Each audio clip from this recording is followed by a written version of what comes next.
When did we is, like, stop really cool. using VHS tapes? What The year was that? VHS tapes. It was like late. Because you were a kid early, still. You're early pretty young. 2000s. Yeah. Early 2000s. Yeah. Okay. We had VHS at home. DVD was like, I want to say 2002, 2003, Okay. like around that time was when we started seeing it like more and more. I did have Pride VHS tapes, and I don't know what happened to them. This was like yeah. a long time ago. Yeah. Should have just saved it for the box, right? Had no idea. Had no idea. Yeah, Yeah. man. We had Shannon the Cannon here today at the new class. Yeah. He fought Sakuraba for the main Yeah. event in Pride, you know? Yeah. That was Yeah, do you know who he is? 2000, 2001. It was a long time ago. Yeah, but Yeah. it's kind of crazy. The scene. I went to a couple Pride events. One of my girls, Sarah Moya, she was like a jiu-jitsu champ, and she got to fight in a women's Japanese MMA event called Smack Girl. Smack. Very Smack Japanese. Girl. Yeah, it was cool. Yeah, they brought us out, and I have a friend Tucker who runs. His dad his grandfather started the company Isami, and then he started this jiu-jitsu brand RVDDW, to say that slow. RVDDW. Reversal. It's like AKA reversal. And they're actually one of the first brands to really make cool designs, even way before Shoei Roll, I think, yeah.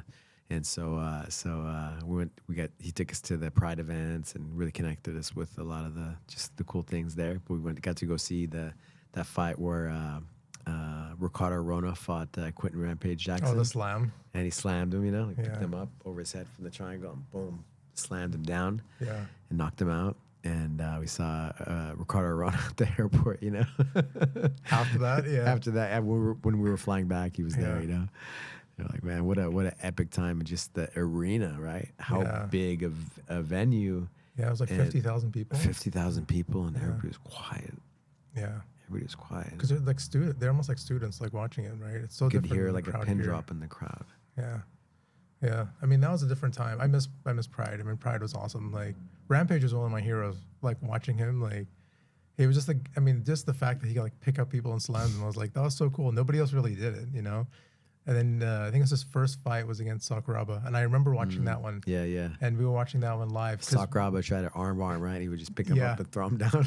And he kept doing it, and then he got tired, and then Sakuraba got his back and like got the choke. But I was like, this guy keeps like throwing him around. It was like so cool to like watch him. And then he fought Igor, did the same thing, just kept picking up Igor every time he grabbed his arm and like throwing him around. He was like such a cool guy to watch. He was like the action hero of like MMA at that time. I remember the announcing, right? It was Boss Rutan and Boss Rutan and not Mario. That was later. Morello. No, there was oh my God, sorry, brother. He lives here in Burbank. Oh. The fight. Not fights. Doctor or scientist. He had a name like that, right? Something like the fight. Fight professor. Fight professor. Yeah.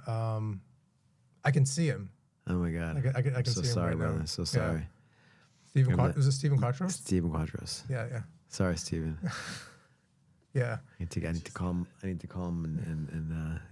do a podcast with him. Yeah.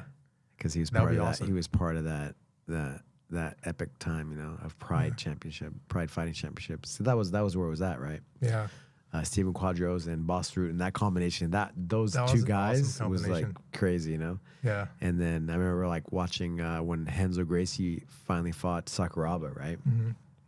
And then you see Eddie Bravo getting the interview for those guys pre-fight, Yeah. We're like, what? Such a good show. Like they just knew how to like put it together. Yeah, man. Yeah. I missed like there, and also they would do like Boss and like Steven would have like their chats between fights. And yeah. It was like, funny. Yeah. They had like post production too. Like they were like in a ring and having like, fun, right? Stuff like it was so cool. Yeah, and there was like Boss, like of course, like cracking jokes, and like Kevin Randleman shows up, or like Randy Couture shows up. Like it was so much fun. Like it was watching it from end to end. It just seemed like they put a show together for you. Like I love the UFCs today, but it does feel like you're just like you're watching the fights.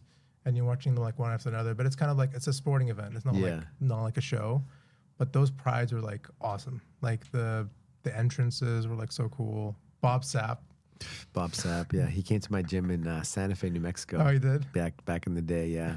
He was filming that movie, The Longest Yard. Yeah, with Adam Sandler. Yeah, Yeah. and so he was there with Maurice Smith. Do you remember Maurice Smith? I remember Maurice Smith, yeah. Yeah, he was his trainer, and yeah, a bunch of the guys came to the gym. Like I met Joey Coco Diaz there, Oh, yeah. and he's like, "Oh, I'm gonna come in and train," you know. And he followed through in his word.